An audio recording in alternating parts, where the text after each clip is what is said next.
Hello, I'm Agent Ghost and welcome to the Archives. And I just want to say, I brought you an easy regen build. Now here's a god regen build.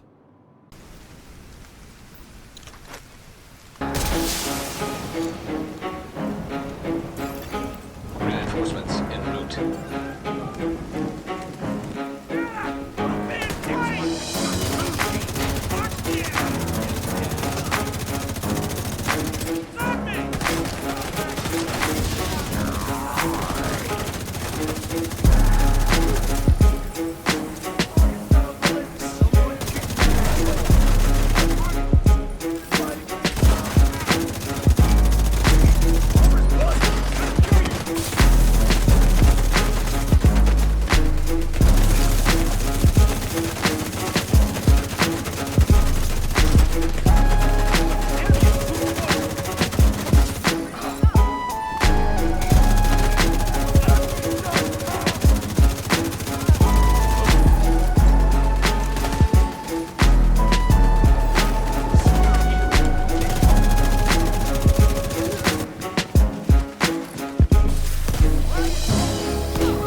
Welcome back, everyone. I wanted to add, I hope everyone has had a great holiday season, and I hope good times continue to keep coming everyone's way. Also, I wanted to give a shout out to the legend that helped inspire this build when I was putting this together, so I'm going to leave a link down in the description below to that video that helped inspire it. Alright, everyone take care and enjoy the rest of the build breakdown. Starting things off with this build breakdown with the specialization technician, and I'm using this technician specialization for the skill tier that you get with it, as well as the artificer hive that we can pair with our shield, and we'll go more into detail over the skills in a moment. And for the linked laser pointer for my shotgun, because it uses flatline, and we'll get more into that in a second, but that's why I'm using the technician specialization. Now we're going to start things off with the primary weapon, the St. Elmo's Engine Exotic Assault Rifle. This is one of the best assault rifles in the entire game. It just has amazing damage. The RPM for an assault rifle is 850. The magazine size is 70 for an assault rifle. There are my core attributes and attributes. I have damage targets out of cover rolled on mine, along with the rest of the stats. And then you can't change out the mods, but I just want to say it gives us plus 20% crit hit damage, 30 plus rounds, so that's how we have the 70 magazine, plus 20% weapon handling, so this thing can just be like a laser at times when you're aiming with it, and then plus 20% crit hit chance alone. But the main reason is for the talent Actum Est, and when you activate the talent Actum Est, you shooting an enemy with this weapon will give 1 stack. At 100 stacks, the next magazine will be filled with shock ammo. So to show off what that will look like, hang on, we're gonna go up to named, that way we can build up our stacks easier. So we have to shoot 100 bullets in total, and you can see on my UI it's ramping up all the way max. Now once that bar is filled all the way up, I just have to reload, and there we go, I have 70 shock, and you can see the little status effect above the target as well as the electrical effects. That's how you know you're shocking your enemy. So that just comes in great handy to keep the enemies from shooting you, as well as very stationary to make it even easier to shoot them in the head. Now we're going to go back to the next weapon. So I'm using as my secondary, the custom M870 shotgun. You can, if you have the blueprint, craft it if you want, or you can just farm countdown or anywhere that targeted loot is set to shotguns. I have damage targets out of cover on mine, as well as the talent flatline, which does amplifies weapon damage by 15% to pulsed enemies. After 3 kills, applies pulse to the next enemy hit, which doesn't matter because we have the linked laser pointer.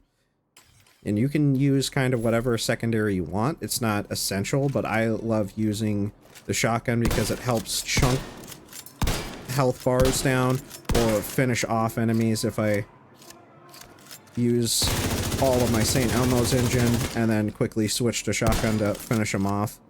That's why I use it. But you can tell that they're pulsed when you see that outline above their head and everything, and it's like reflecting off the walls there. That's how you know the enemy is pulsed, and then you're getting that flat plus 15% damage.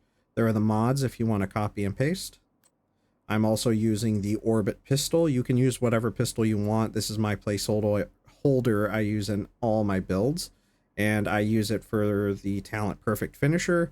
You can pause and read that if you're interested, as well as there are the mods if you want to pause and copy and paste them. Now, moving on to the armor, we're going to start things off with a gear set, the Foundry Bulwark gear set. And for 2 pieces of using Foundry Bulwark, we get plus 10% total armor. So in the bottom left corner right there, I have 2 million armor. That plus 10% contributes to that. And then we're going up to 3 pieces because I only want the plus 1% armor regen, and then the plus 50% shield health is just that much more awesome for our build. So then we're going to go over the rest of the Foundry Bulwark gear sets after I go over the core attributes. I almost just skipped that. My apologies. So the core attribute, I have 158,000 armor. You can get that to 170,000 armor, and in the regular attributes, I have 4,900 armor regen with a maxed out 6% crit hit chance mod. Just throw in the highest crit hit chance mod you want if you want to see the same results you're seeing in the build. Now moving on to the rest of the Foundry Bulwark pieces. In the core attribute, I have 170,000 armor, and then in the regular attribute, I have 4,900 plus armor regen. Next is the Foundry Bulwark holster, and in that I have 170,000 armor with 12% crit hit damage rolled in the regular attribute. Now we're going to go over the exotic next, and I'll go over the other two pieces after that. So the exotic we're using is the Memento backpack. This thing is just crazy. Just like right off the bat, it gives us a core attribute in every core attribute tree. Just absolutely amazing there with weapon damage, armor, and a skill tier, as well as I have a plus 12% crit hit damage mod. And then the main reason we're using this is for the talent kill confirmed, and we'll go over it right now. Enemies you kill drop a trophy on death. Collecting trophies provides both a short and long-term buff, the first of which scales with a number of core attributes equipped and lasts 10 seconds.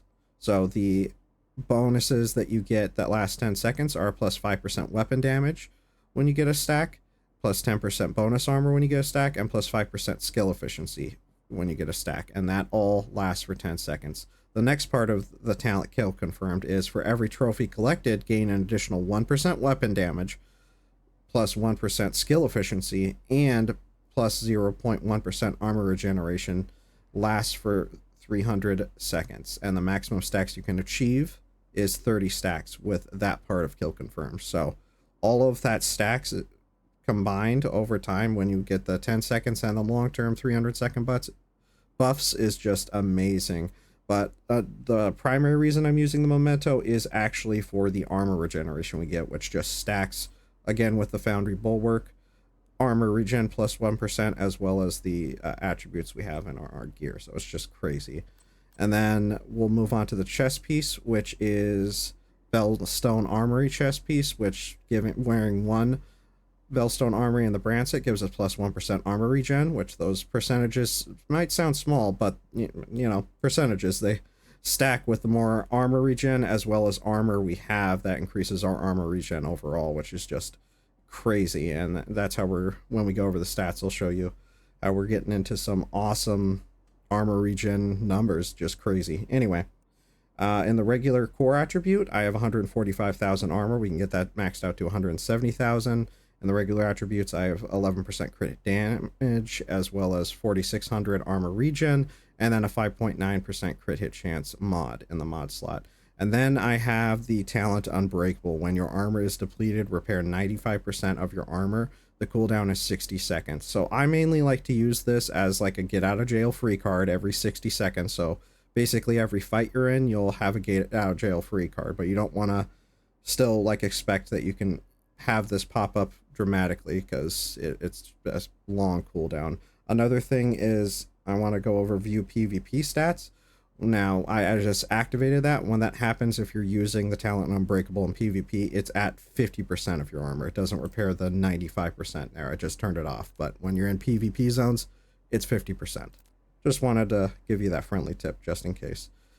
All right, moving on to the last and final piece. I'm using the Emperor Guard's knee guards, and the Brancet gives plus 20% skill duration, which doesn't really matter with the build, but I'm using that because this named Murakami Industries knee guards gives in that regular attribute plus 1% armor regen, which is just crazy. Again, it stacks with all our other armor regen, and in the core attributes I have 170,000 armor rolled with plus 6% crit hit chance. Now the only problem with this is that it is a Dark Zone exclusive, so it can be hard to get. You can get in the Dark Zone, as well as any named caches and skirmish caches for completing or winning the match. You can get them out of those as well.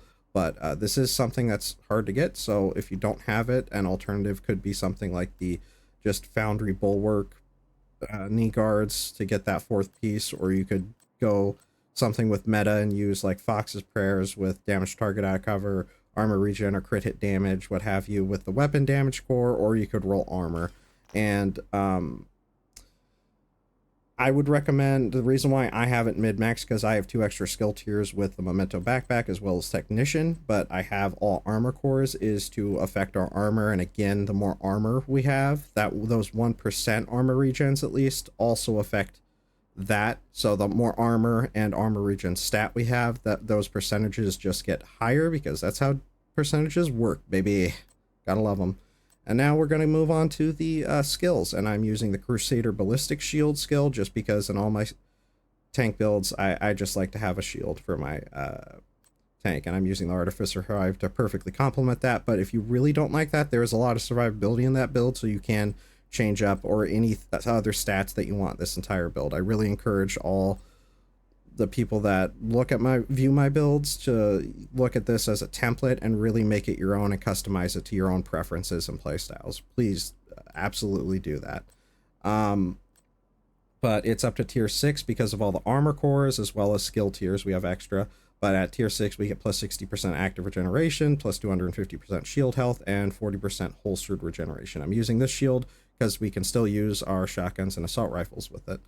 And then the Artificer Hive, it essentially, with it, real quick, if you didn't, you can pause, there are the mods. Then with this, the Artificer Hive, we can use this essentially. You don't have to throw it out or take it out in any point. You just keep it on your backpack, and to show it off, when I take out my shield, that purple blast that comes out shows the Artificer Hive procced, and what that means is if my shield was damaged right now, which is that white long bar above my armor bar on my UI, it would, and there it goes proccing again, which might actually be quicker because I forgot to turn that off for the video, but it takes very short time for it to go off. There's the actual normal speed now, and when that happens, my shield will get health back, which makes it that much more survivable. Now it's up to tier 2 because of the skill tier in Technician as well as Memento, and that gives us 8 charges, 200% charge efficiency, 4 seconds plus skill refresh, 20% plus range, 20% plus drone speed, and 140% health. There are the mods if you want to pause, copy, and paste. And now we're going to go over the stats, and then we can go over the last gameplay footage. So we already went over the talents. Here are my stats before the Memento buffs. At the end of the footage, last gameplay footage, I'll show what my armor regen is with all of the Memento backpack buffs, so keep that in mind. But we have 70,000 weapon damage, 47.9% crit hit chance, 100% crit hit damage, 62.6% headshot damage, 18% health damage. We also still have damage targets out of cover. Reloads, 30% reload speed, 8% accuracy, 30% stability. In offensive, 29% all weapon damage bonus, 30% assault rifle damage bonus, and 15% pistol damage bonus. Already gone over the gear, talents, and brand sets. So in defense, I have 1,952,000 armor. It rounds up in the bottom left corner to 2 million, but that's the exact number. I have 73,000 armor regen. If you were to roll off like some of the crit hit damage, you could get that even higher, but I found this to be the best balance to have a lot of armor regen and then still get like crit hit chance and crit hit damage. So that was my reasoning. Then 315,000 max health, and that's pretty much the rest of the stats, right? So we're going to move on to the gameplay footage, but I do want to ask, in some of the gameplay footage, do you think I was intentionally letting them hit me, or I was just not doing well? Let me know in the comments down below. Alright, everyone, be safe, take care, and have a good one.